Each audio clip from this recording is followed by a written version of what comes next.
जिस महंगाई से पूरा देश कराह रहा है, मैं चंद लाइनों से अपनी बात शुरू करूंगा कि वो जिनके हाथ में हर वक्त छाले रहते हैं, वो जिनके हाथ में हर वक्त छाले रहते हैं, आबाद उन्हीं के दम पे महल वाले रहते हैं।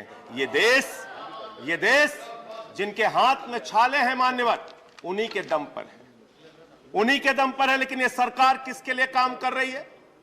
नौजवान कहता है नौकरी दे दो, सरकार कहती है पैसा नहीं है, अग्निवीर लेके 4 साल की नौकरी करो। भारत की सेना कहती है पैसा दे दो, सरकार कहती है तुम्हारे बजट का 63,000 करोड़ रुपए कम करेंगे। माताएं बहनें कहती हैं गैस का सिलेंडर बढ़ गया, बच्चे के दूध का दाम बढ़ गया, आटा दाल चावल महंगा हो गया, उसको कम कर दो, सरकार कहती है पैसा नहीं है।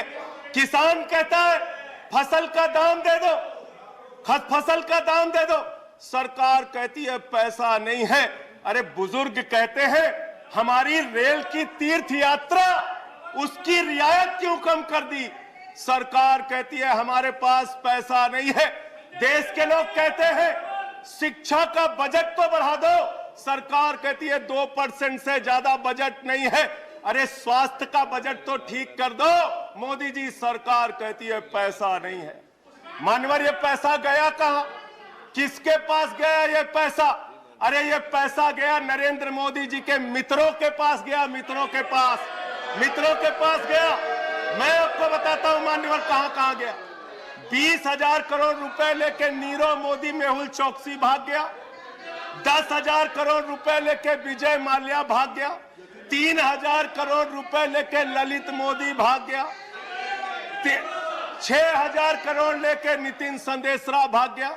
और ये मेरी जानकारी नहीं है, ये मेरी जानकारी नहीं मान्यवर, इस सरकार ने बताया पूंजीपतियों का 11 लाख करोड़ रुपए माफ किया। 11 लाख करोड़ रुपए आप जीरो लगाते लगाते थक जाएंगे मान्यवर, इतना पैसा इन्होंने पूंजीपतियों को माफ किया। और इस सरकार को एक सनक है, इस सरकार को एक सनक है, मोदी सरकार को एक सनक है, उसको ये सनक है हमको अपने मित्र को अमीर बनाना है, हमको अपने मित्र को अमीर बनाना है, हमको अपने मित्र को दुनिया का सबसे बड़ा अमीर बनाना है। और मालूम है मान्यवर उसको कितना कर्जा दिया इस सरकार ने? 2.5 लाख करोड़ रुपए, 2.5 लाख करोड़ रुपए मान्यवर, 2.5 लाख करोड़ रुपए। जीरो लगाते लगाते थक जाएंगे। एक इंसान को 2.5 लाख करोड़ रुपए और बच्चे के दूध पे टैक्स लगाते हो, आटा दाल चावल पे टैक्स लगाते हो, हिंदुस्तान के गरीब आदमी का खून चूसने का काम करते हो। सरकार किसके लिए चल रही मान्यवर? यह सरकार किसके लिए चल रही है? इसको ध्यान से हमें सोचना पड़ेगा। जब हम इसी सदन में किसान के काले कानून का विरोध कर रहे थे, हमें सस्पेंड करके बाहर कर दिया गया। 1 साल के बाद ये सरकार कहती है अब हमें होश आ गया, हमारी तपस्या में कमी रह गई, हम काला कानून वापस ले रहे हैं। क्यों भाई? 1 साल पहले कानून वापस ले लेते तो 750 किसानों को शहीद नहीं होना पड़ता। आज एक छोटी सी बच्ची, 6 साल की बच्ची ने प्रधानमंत्री को चिट्ठी लिखा है मान्यवर। उसने लिखा है मम्मी से जब पेंसिल मांगती हूं तो मम्मी मुझे मारती है, मम्मी जब पेंसिल मांगती हूं तो मम्मी मुझे मारती है। वो कीर्ति दुबे पूछ रही है मान्यवर मोदी जी कहां है, मोदी जी कहां है? मैं उस कीर्ति दुबे को बताना चाहता हूं मोदी जी की पूरी सरकार झारखंड में विधायकों की मंडी में व्यस्त है, विधायकों की मंडी में व्यस्त है। विधायक के खरीदने में लगे मान्यवर, विधायक खरीदने में लगे। ये पूंजीपतियों की सरकार चल रही है, पूंजीपतियों की गुलामी करने वाली सरकार चल रही है, जो इस देश के अंदर महंगाई बढ़ाने का काम करती है। गरीब के लिए खाने के लिए पैसा नहीं, 800 दवाओं पर, कैंसर की दवा पे, किडनी की दवा पे, टीबी की दवा पे आपने दाम बढ़ा दिया, आपने अस्पताल के कमरे तक पे दाम बढ़ा दिया।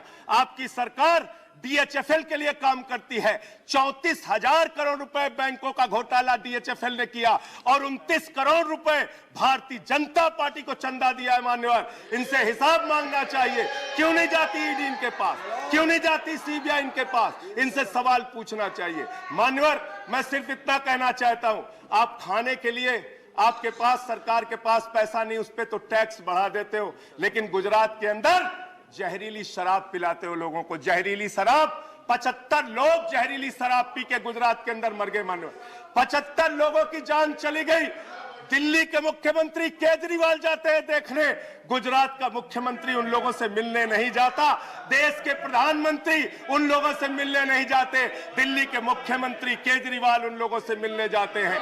माननीय, और मैं ये कहना चाहता हूं, माननीय, no point of, I am not yielding sir, I am not yielding sir, 1 minute, sir, I am not yielding sir, I am not yielding, let me complete sir, sir बस खत्म कर रहा हूं सर, कंक्लूड कर रहे हैं, उसके बाद आई टेक द पॉइंट। ये सरकार पूंजीपतियों की सरकार है मान्यवर, ये बिल्डर्स के लिए काम करते हैं। मैं आपको बता रहा हूं, गुजरात में मान्यवर, गुजरात के अंदर, गुजरात में नवासारी एक जगह है, गुजरात में सीआर पाटिल के सांसद, नहीं sir, I am not yielding, इसी चेयर से कहा गया जब बोलते रहो तो किसी को पॉइंट ऑफ ऑर्डर नहीं देंगे। No sir, no, I am not yielding, बात खत्म कर रहा हूं, मेरा लास्ट पॉइंट सर, ये सरकार पूंजीपतियों के लिए काम करती है। सरकार एक बिल्डर गुजरात के अंदर सीआर पाटिल के इलाके में, उसके लिए रास्ता बनाने के लिए राधा कृष्ण का मंदिर गिरा दिया इन्होंने। Point of order, Radha Krishna का मंदिर गिरा दिया। Point of order 1100 please, 1 second, 1 second,